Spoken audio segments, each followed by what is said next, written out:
নেওয়া হচ্ছে, বরণ করে নিচ্ছেন রানীচক গ্রাম পঞ্চায়েতেরই অন্যতম অজয় জানা মহোদয়। ভারত মাতা কি জয়, ভারত মাতা কি জয়। আপনারা প্রত্যেকেই অধীর আগ্রহে অপেক্ষা করছেন আজকের যিনি প্রধান বক্তা সম্মানীয় হিরণ চ্যাটার্জির বক্তব্য শোনার জন্যে। তার আগে আমাদের মধ্যে উপস্থিত আছেন জেলা ঘাটাল সাংগঠনিক জেলার সহকারী সভাপতি প্রণম্য শ্রদ্ধেয় শ্রী তপন দত্ত মহোদয়। উনি ওনার মূল্যবান বক্তব্য আপনাদের সামনে একটু তুলে ধরছেন।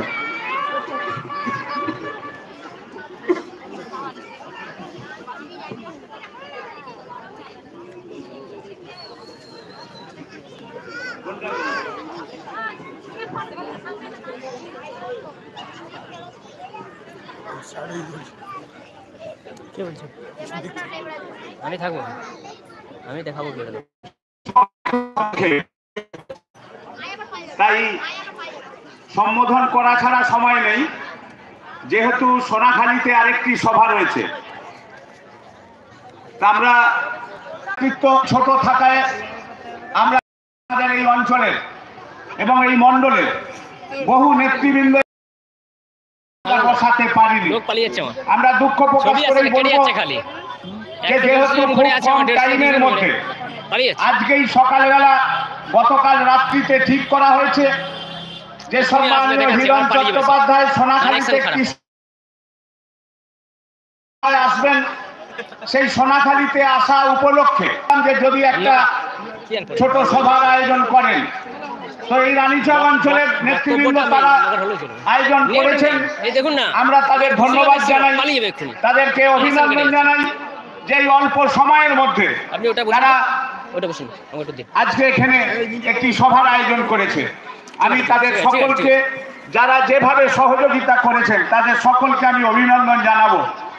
শুধু আমি বলতে চাই যে আপনারা জানেন, আমার জগদীশ বাবু বলছিলেন, আমরা আসার সময় শুনছিলাম, জব কার্ড থেকে শুরু করে আমাদের কাজের যে বিভিন্ন কাজগুলি রয়েছে কেন্দ্রীয় সরকারের প্রকল্পে, সেই কাজ পশ্চিমবঙ্গ সরকার হিসাব না দেওয়ায় আমাদের জব কার্ডের টাকা বাকি আছে। এবং বর্তমানে যারা গরিব লোক ঘর পাচ্ছেন না, তাদের ঘরের টাকা দেওয়াও বন্ধ আছে।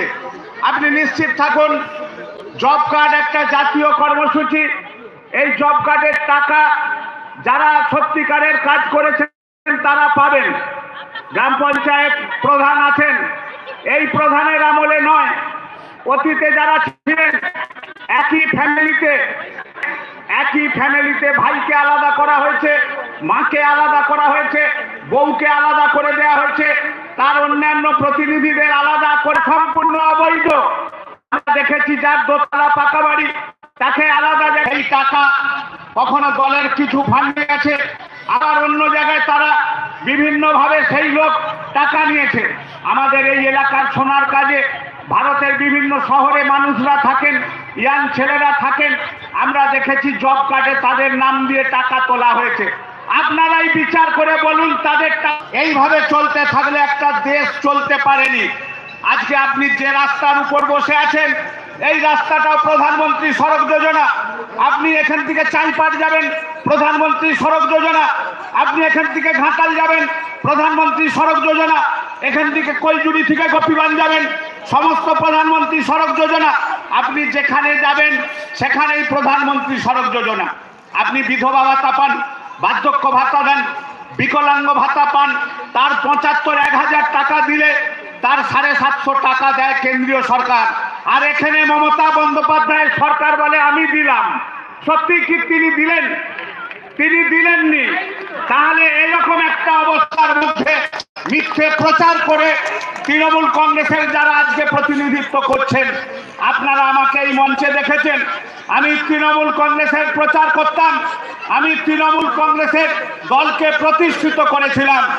এই প্রতিষ্ঠিত করার পর আমরা দেখেছি সিপিএমের আমলে এই রানীচক দেশপ্রাণ উচ্চ বিদ্যালয়ে নির্বাচন হতো, তৃণমূলের আমলে ভোট হয়নি। চাইপাট কলেজে সিপিএমের আমলে ভোট হতো।